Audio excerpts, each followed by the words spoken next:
उंच झेप घेऊन अवतरली तुमच्या नगरी सुंदर सुरेल ही डायरी, कला डायरी, कला डायरी, कला डायरी. नमस्कार. कला डायरी या कलाविष्काराने नटलेल्या कार्यक्रमात आपणा सर्वांचं हार्दिक स्वागत. संगीत साधना. संगीत साधना हे शब्द जरी वेगवेगळे असले तरी एकमेकांना पूरक असेच आहेत. साधना म्हणजे एखादं कार्य सिद्धीस नेण्यासाठी केलेला निरंतर अखंड प्रवास. याला रियाज असंही म्हणतात. रियाज हा बोलण्याचा विषय नसून करण्याचा आहे. संगीत क्षेत्रातील अनेक दिग्गजांचा प्रवास आपण पाहणार आहोत कला डायरी या कार्यक्रमात. कार्यक्रमाच्या सुरुवातीस निशी नरेश यांनी सादर केलेलं गायन आता आपण ऐकूया.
नयो कलियन पर गूंजत भंवरा, नयो कलियन पर गूंजत भंवरा, उनके संग करत रंग रलिया, उनके संग करत रंग रलिया, यही बसंत की देत संदेशवा, यही बसंत की देत संदेशवा, कोयलिया बोले अम्बुआ डार पर, कोयलिया बोले अम्बुआ डार पर, कोयलिया बोले मम गम ग सनि स धनि स गम धनि स, कोयलिया बोले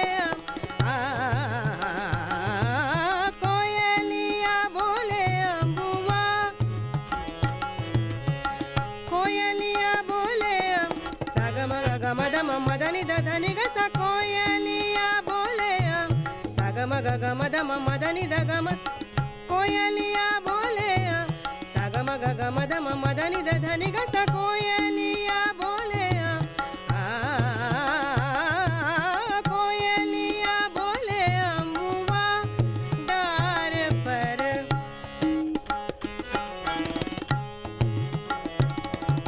सा ग ग स नि स सा नि ध नि नि ध म ध ध म ग म ध नि सा ग म ध नि सा ग म ध नि, कोयलिया बोले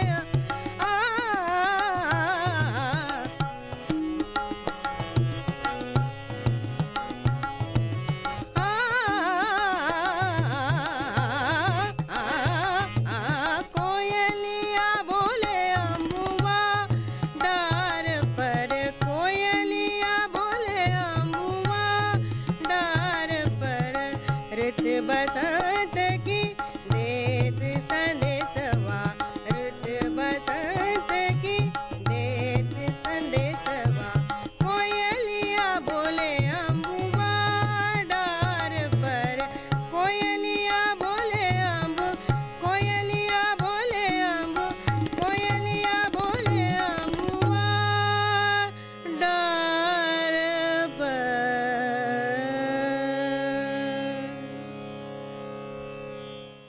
सुनीरा कासलीवाल व्यास. दिल्ली विद्यापीठात सितार वादनाच्या अध्यापनाचं कार्य त्या करीत आहेत.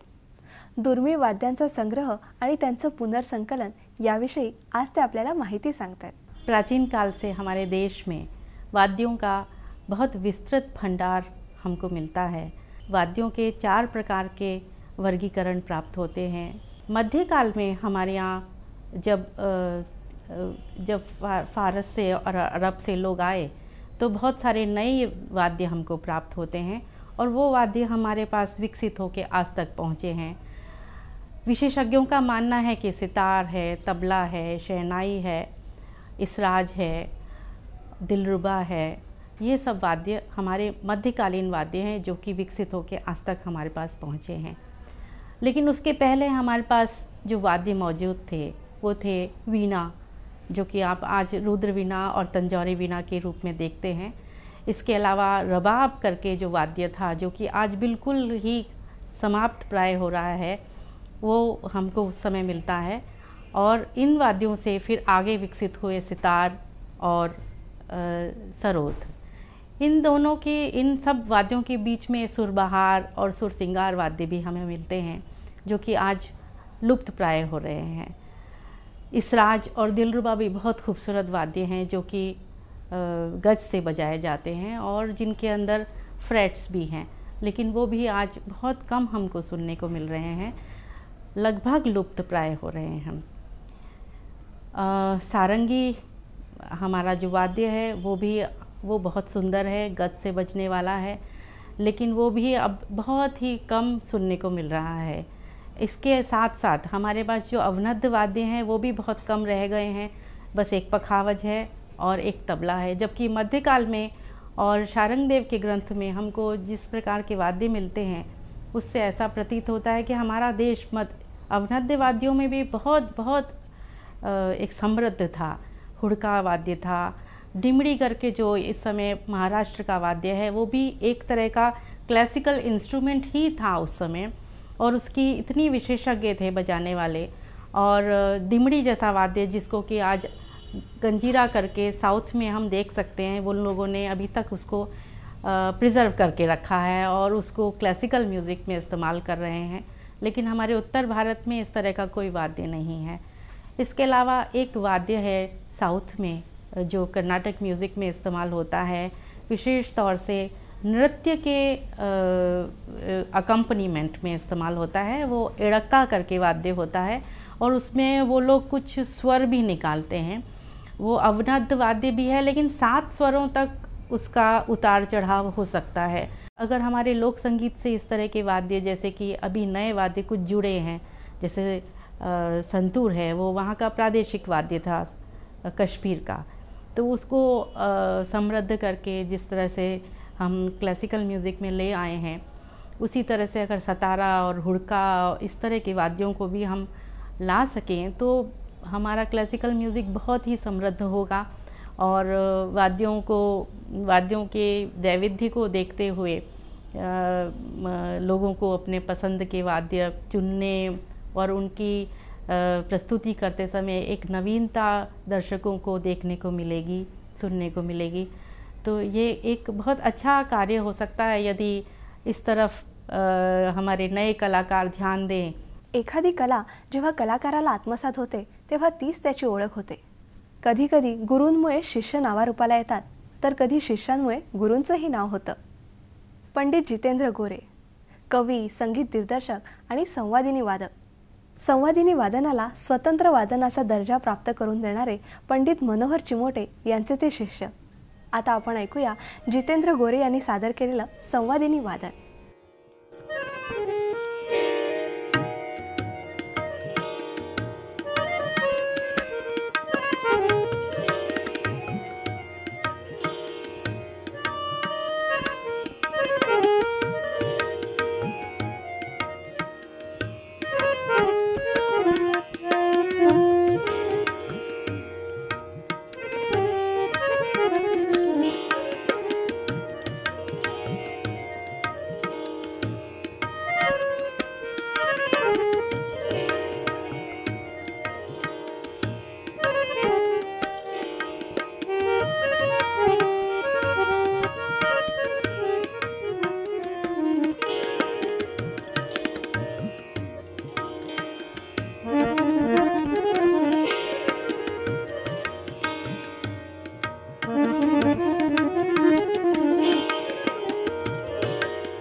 उपशास्त्रीय संगीताचा प्रकार म्हणजे नाट्यसंगीत.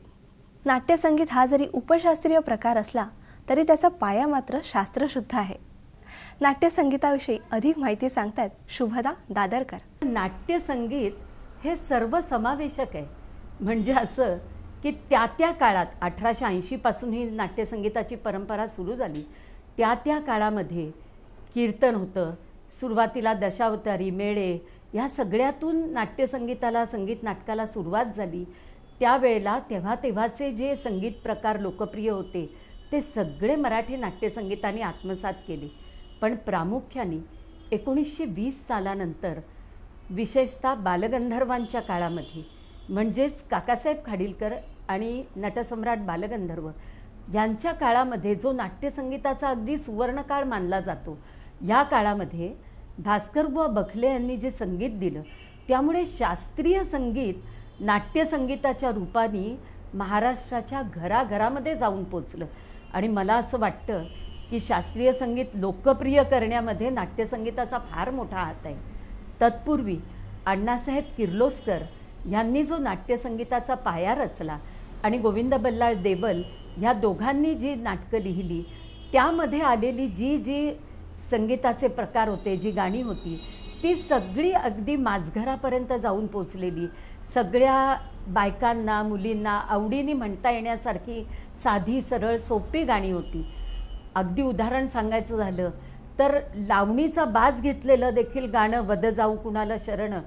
पण अण्णासाहेब किर्लोस्करांचं कौशल्य असं की ती कुठेही लावणी वाटली नाही.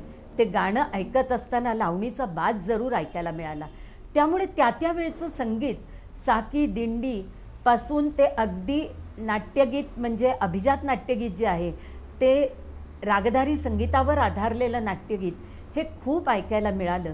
आणि पुढच्या काळात म्हणजे 1930 ते 1960 ह्या काळात हे गाणं सगळं भावगीतांकडे झुकलं. चित्रपटांचा जमाना सुरू झाला आणि मग साहजिकच हे नाट्यसंगीत भावगीतांकडे झुकलं.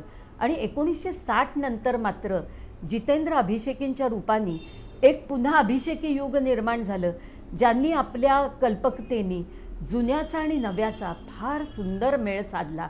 आणि जुनं जे अस्सल होतं, जुन्यातलं जे सुंदर होतं ते त्यांनी घेतलं आणि त्याच्यात आपल्या कल्पकतेने नाविन्याची एक डूब दिली. आणि ते नाट्यसंगीत मराठी मनाला इतकं मोहून टाकलं या नाट्यसंगीताने की आजही नाट्यसंगीत विषय म्हटला की मराठी माणूस अगदी भरभरून बोलतो. पण हे नाट्यसंगीत मला असं वाटतं नेहमी की शिकत असताना जो कालखंड आहे तो खूप जुना असल्यामुळे त्यातले शब्द कारण मुळात नाट्यसंगीताचा जो हेतू आहे की नाटकात आलेली भावना अधिक शार्प करणं, त्या नाट्यगीताच्या माध्यमातून ती भावना जास्ती उत्कटतेने लोकांच्यापर्यंत पोहोचवणं, हे जे कार्य आहे हे कार्य करण्यासाठी त्यामध्ये नाट्यगीतात आलेल्या शब्दांचा अर्थच मुळी बऱ्याच लोकांना समजत नाही. विशेषतः आत्ताच्या तरुण पिढीला इंग्लिश मिडियमच्या जमान्यात तर समजणं खूप कठीण झालं. आणि म्हणून असं मनात आलं होतं की ह्या नाट्यसंगीतासाठी आपण काहीतरी असं कार्य करायला पाहिजे की जेणेकरून ह्या नाट्यगीतांचा अर्थ कळेल. आणि तो अर्थ जर गाणाऱ्याला कळला तर तो साहजिकच लोकांच्यापर्यंत पण चांगल्या तऱ्हेने जाऊन पोचेल. श्रावणातल्या ओल्या चिंब सरींनी धरणी मातेला हिरवागार शालू नेसवणारा पाऊस. पावसातला मातीचा सुगंध आपण नक्कीच अनुभवला असेल. हा जो मातीचा सुगंध आहे तो त्या मातीत रुजलेला कलेचा दरवळ आहे. प्रांतानुसार जशी माती बदलते तशी कलाही बदलते. चला तर आता आपल्या कथ्थक शैलीचा आस्वाद घेऊया अंशू परिहार यांच्या क्लासरूमला भेट देऊन. ता थै थै त त आ थै थै त त ता थै थै त त आ थै थै. नमस्कार. तत् तत् ता थै थै तत् आ थै थै तत् तत् तत् थै तत् तत् थै तत् तत् ता थै थै तत् आ थै थै तत् ता थै थै त त आ थै थै त त ता थै थै त त आ थर्ड थै त त 9 10 11 12 थै तत तत ता थै थै तत आ थै थै तत 9 10 11 12 थै तत तत ता थै थै तत आ थै थै तत ता थै थै तत थै तत तत ता थै थै तत आ थै थै तत ता थै थै तत आ थै थै तत ता आमद के लिए तैयार थै तत आ थै थै तत ता थै थै तत आ थै आमद तत ता थै तत आ थै तत थै थै थै तत तत ता थै थै तत आ थै थै तत ता थै थै तत आ थै थै तत ता थै थै तत आ थै थै तत ता थै थै तत आ थै थै तत ता थै तोड़े के लिए तत आ थै थै तत ता ता थै तत आ तिगदा तिगदा थै थै तोड़ा तिगदा तिगदा थै तिगदा दिग दिग थै तिगदा तिगदा थै तिगदा दिग दिग थै ता थै थै तत आ थै थै तत ता थै थै तत आ थै थै तत तत तत तत तत तिगदा दिग दिग थै तिगदा दिग दिग थै तिगदा दिग दिग थै सोन्याला जितकं घडवावं तेवढे दागिने शोभून दिसतात. तसंच संगीताचंही आहे. संगीताची साधना जेवढी करावी तितकं ते अधिक सुमधुर आणि सुश्राव्य होतं. यशवंत विनायक कुलकर्णी आपल्यासमोर आता राग अभोगी सादर करतायत. लाज राखो मोरे आज लाज राख मोरे आज लाज राख मोरे आज लाज राख मोरे आज लाज राख मोरे आज गरीबन के दाता तुम गरीबन नवाज आ लाज राख मोरी आज लाज राखो मोरी आज लाज निठुर नजर काहे करद निठुर नजर काहे करद दुखियारी में पैया पड़त लाज राख मोरी आज लाज राखो मोरी आज लाज राख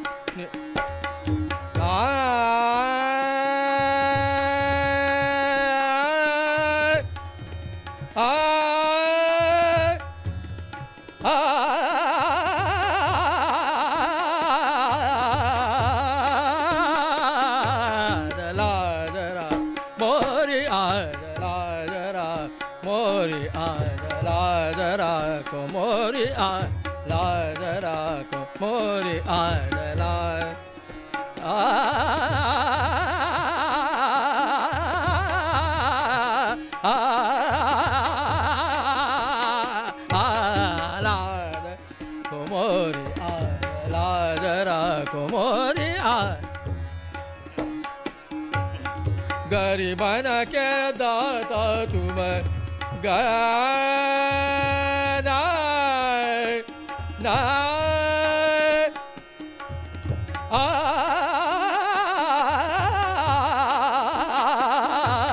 लाजरा मोरी आज लाजरा मोरी आज निठुरा नजर का करत आ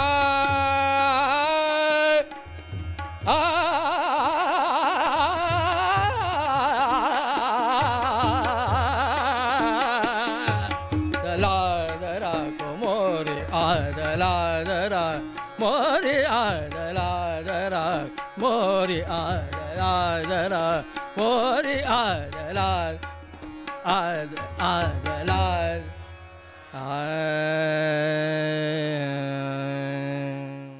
आता भेटूया पुढील कला डायरीच्या कार्यक्रमात.